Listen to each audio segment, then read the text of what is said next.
Jacquelyn. Good morning, Stephanie. So this is the first podcast, and I waited until this morning to kind of Google podcast names to see if the podcast name that I have thought about is available, and it's not. So I don't know what the name will be, but that is shocking. As you said to me the other day, well, I'm going into this with zero information. And you did not mean it as a dig, but it was totally cracking me up because it's so true. Yes. Yes. You like to be prepared, unlike me. So for anyone who doesn't know, well, I'm Stephanie Brown. You know that. I do know that. I'm a real estate agent broker, and you are? Jacquelyn Waters, real estate agent. Yes. And so just a little backstory. Jacquelyn used to be on my team. The team is SPRG Real Estate, and so we're just going to kind of chat about what it feels like to lead someone in a team to leave. So from both perspectives, the perspective of the person being on the team and the leader, and that's kind of one of the goals, is to lead people to the point where they feel empowered enough to go do all of this on their own. But at the same time, there's a lot of emotions in that. And so the backstory, well, why don't you tell about getting into real estate and how you came to be on my team? Bait and switched me. Yeah. To get into real estate. Never. So Stephanie and I knew each other prior. Yes. Can do that? Yeah. Okay. Yeah. So we have like a family thicket, not necessarily a family tree. Stephanie was my sister-in-law. Yep. From like eons ago. Let's see. Yeah. My daughter was born in 2005, so probably from 2004. So we had been reluctant besties. We were opposites that just attracted. Yeah. And Jason, Stephanie's husband, was my brother-in-law. I was married to his brother. No longer. But we can edit this out. But the truth is that I got Jason and Stephanie in the divorce. So that's how we stayed together. That is the truth. So then we got you in the divorce. Yes, just a treat. So I had just transitioned from being a full-time nurse to being a stay-at-home mom. And that stuff was hard. And being a stay-at-home mom, super, super hard. And I was like, I just need a little bit of something. So Stephanie had been in real estate for ever, even before then. And I was like, I just want to do like part-time. I just want to be a part-time real estate agent. And I don't want to show any houses, and I definitely don't want to sell any houses. In my mind, in hindsight, I was a transaction coordinator. That's what I was. I didn't have that terminology, but in my brain, I was just going to do your paperwork. Yeah. You need any help, I'll just do your paperwork. And you're like, yeah, you can do that. Yeah, totally, yeah. And I'll let her tell how she got me afterwards. But my husband had told me, Jackie, you don't do anything halfway. Yeah. You're going to get into this. Right. You're going to not make your some money. personality. Yes. Yeah. Yes. I don't do anything halfway. And, you had been working as a nurse, but not being paid to that, what people think nurses make, right? Correct. Yes. Yeah. So, not even remotely. Yeah. Yeah. So I don't know. Did I bait and switch you? Yes. I don't know. So I'll tell her story. So what Uh-huh. happened was I told her what my husband Nick had said. She's like, come on now. You're not going to do this halfway. And then she comes in with her little giggle, like, I've been telling Jason for years that you were like, yeah, you can be part-time. And then as soon as I got that license, you were like, all right, let's go. But it served me well because you really can't. You can't do it part-time. There's no part-time. Yeah, at all. But good to get you in the door first. Yes, for sure. And that was it. Yeah. And then, so you came on and worked first just solely as buyer's agent. Yeah. And then quickly expanded from there. It was clear that you had found you were very good at it.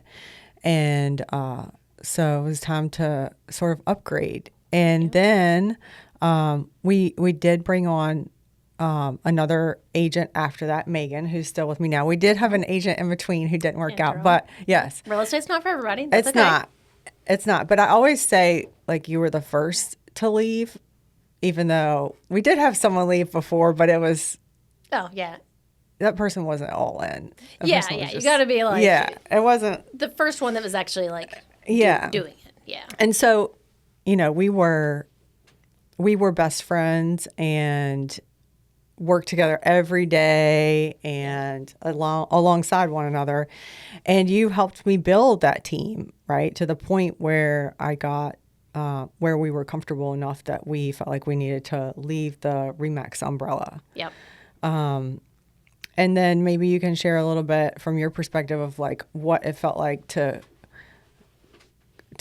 start having those thoughts and feelings of, going out on your own and what that felt like and looked like. And It sucked. yeah. It was hard. It was so hard. I think in any situation where you have any general respect for a person, it's hard to leave any job. When you're miserable and you hate everything about it, damn, even that's hard sometimes, because it's what you know and it's your comfort. Then you add in the element of really caring about somebody, having been part of the growth to build something. So it was like it was your baby, but we had this combined vision that we both, helped grow. I think that there are different kinds of agents, and there are different. When I first started, I was content. I don't know how many times I told you I never want to be a listing agent. I just want to be I want to be your buyer's agent forever. Yeah. And I meant it. And you were like, okay. So I started feeling like, people don't realize, so many people don't realize with real estate that 90% of the work you do, you never get paid for. So they don't realize how much the income matters and the amount of money, the amount of time you're putting in. And for me, we had that trial thing where I was like, this is what I'm thinking about. And you were like, look, and I know emotions get involved, but at the end of the day, it was true. Hey, I'm never gonna hold you back, is what you said to me. You're like, at the end of the day, if what is best for you is to go out on your own, then that's what you have to do. And there were so many times in my life, personally and professionally prior to that, where you had given me the kick in the pants that I needed to be like, yeah, it's scary, but you got to do this thing. So coming to you and having to tell you that, like, you've taught me everything I know. I finally had gotten to a place where I was like, I am a good real estate agent. I'm not, is there going to be a better agent out there? Sure, always. But you had given me the tools to become what I was. And I just had to be like, I am the sole income at my, for my family. And once you've built your book to where, 99% of your business is your referrals and your business, then it's hard. It's hard to do the split. And plus, business just goes different directions in terms of like what I wanted to focus on and what you wanted to focus on. And it was freaking hard. It was heartbreaking. It was really heartbreaking. And I think that people don't realize that. They just think it's like, oh, yeah, don't appreciate it, I'm leaving.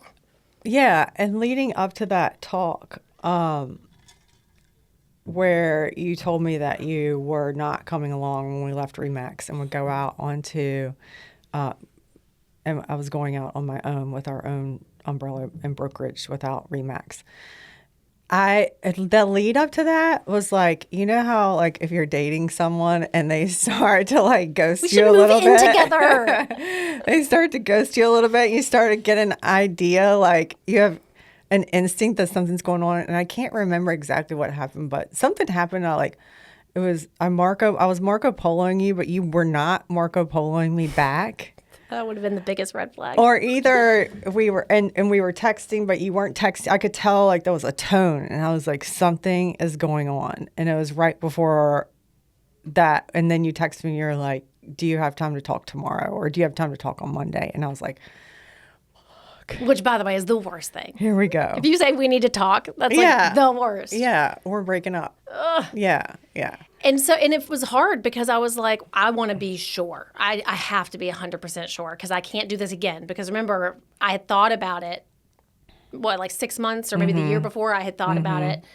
And, I told you and, crying about it. Yeah. And I was like, I'm not doing that to her again. Like, I have to be 100% sure. Yeah. And at that point, gosh, that was what, 6 years ago?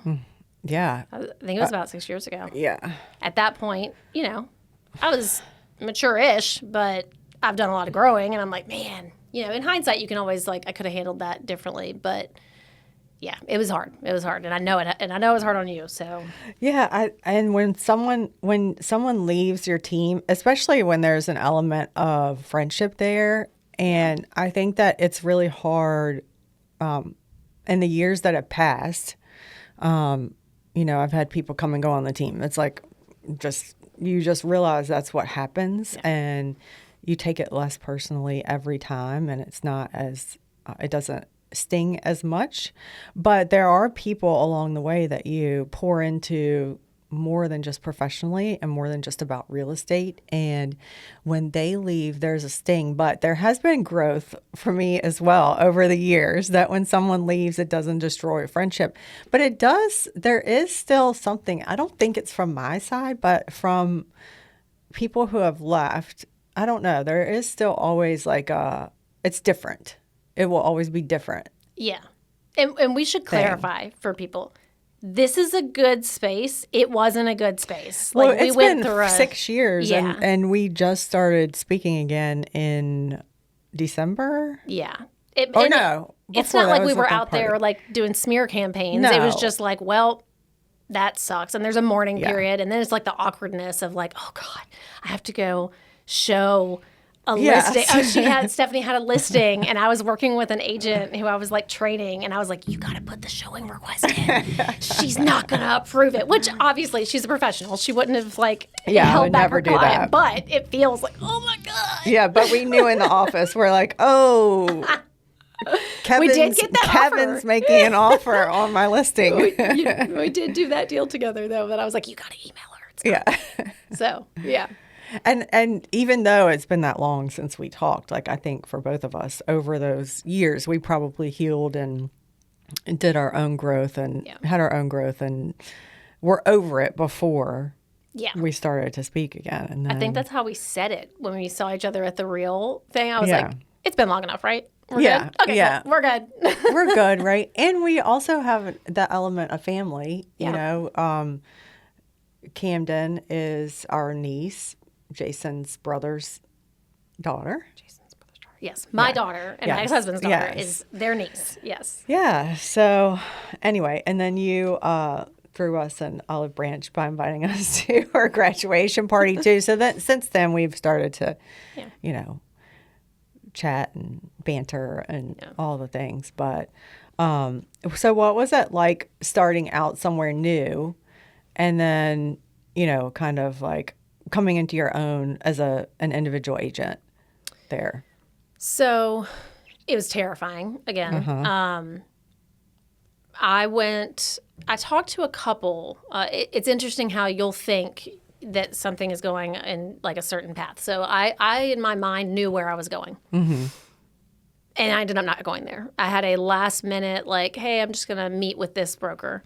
So And- I think that's interesting too, because not to cut you off, but just to like add here, when someone leaves, they already know where they're going. So there's a piece that feels like you've been cheated on, because there's no other way to do it. Of course, the agent has to go figure out where they're going. They can't just come tell you they're leaving and then not have their next move in place. But because you start going through all the motions in your head of like what they've been doing over the last couple of weeks, you're like, well, wait a minute. Then that means this bitch that met with somebody else behind my back. Yes. Yeah. And that was hard, you know.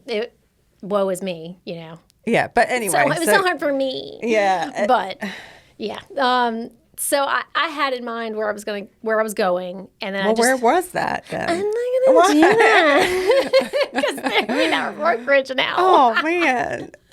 So Don't let me find out. we'll do that off camera. So I knew where I was going, and I ended up going to a small boutique because that was the thing. No shade against your huge brokerages that like where we were, but I've always enjoyed being a big fish in a little pond, and you ain't that at a company like Remax like that. It's like yay when you're doing good, and when you're not, just you know. So I went to like a small boutique brokerage that was all like very family based, and it was great. I have nothing. It was really, really hard for me. I'd recently left them to come to Real, which is kind of what reconnected you and I, because that's where Stephanie Brown Realty Group is. It was not as heartbreaking, obviously, but I had been there for 6 years, and they were wonderful to me. But it is the same. I left them to come to Real because proximity matters, and you have to be around agents that are doing the things that you want to do and pull you in that direction. And I had outgrown being a buyer's agent and needed to kind of spread my wings and see what I could do on my own, Right. Given the tools you had taught me. And then I needed to take what I had learned from this other brokerage, and I kind of outgrown that setting as much as I loved them. And coming to Real kind of expanded that as well. Yeah. So yeah, going there, it was just a different culture because it was a completely different world. Right. And going, even though it's hard to watch people leave, there's growth that happens for both people or everyone really involved when that happens, as bad as it hurts and as weird as it feels. You grew and I grew and we grew, and I don't think you would have been able to grow like that, like you have grown, still still with us, and same with us. Like there were things that we wouldn't have done, that for whatever reason, if we had just stayed there in that spot. Yeah, and I was forced to grow because I didn't have you. I didn't, while I had the support at my new brokerage, like every real estate agent, especially when they're growing, their business goes through these moments of just like the sheer terror of, I don't have anything in the pipeline. Yeah. There's nothing. And then your brain starts sabotaging you, some of us more than others, in the like, I'm never going to have business again. This is awful. Well, all I had to do was just hop my little behind over to your office, and you were right there to be like, here's all the reasons that's not true. Like, we had that shared, and you knew me in such a personal way. You knew how to get through to that and Right. be like, I know you don't want to make these calls. When you make this number of calls, that ends up being this much money per hour when you get one deal. Like, you knew how to break things down for me where I would be like, oh, okay, well, I don't want to make the calls, but I don't want to make them bad enough that I'm willing, Right. And I didn't have that anymore. And I was scared, like, hey, you think you've got this, but what if you don't? You've just potentially lost the longest best friend you've had at that point, and your biggest cheerleader, because hands down, you were always my biggest cheerleader. It's like, man, you're walking away for so much on a risk. And it ended up, I did well. Yeah. But it did come at a cost for sure. And Yeah. I think people don't think about that. It's not an easy decision. Right. Yes. And same to you. Like we were, we had been best friends for years and grown up in different ways. And then so you have that person gone professionally and have them gone personally too is tough. But we roll on, right? We roll on. Trucking along. Absolutely. Yes. So, but I think, from a team leader's perspective, like, it's naive to think that when someone leaves your team because somebody else is offering them a better split or something, that's like, okay, well, they're going to do that 20 more times then because they're always going to be chasing the more attractive split. But when you have somebody who leaves you to go out on their own because they're ready to go out on their own, like, that's because you did a great job.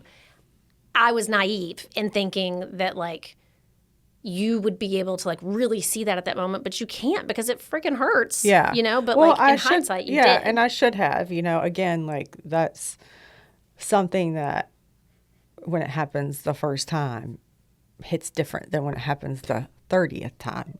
Since I've had so many agents come and go, and I don't even know how many, dozens. For a million different reasons. Dozens of agents come and go, and you just know when you hire someone. I think that's part of where, like, the burnout of team leadership comes too, is that when you hire them, you know that they're eventually going to leave. Yeah.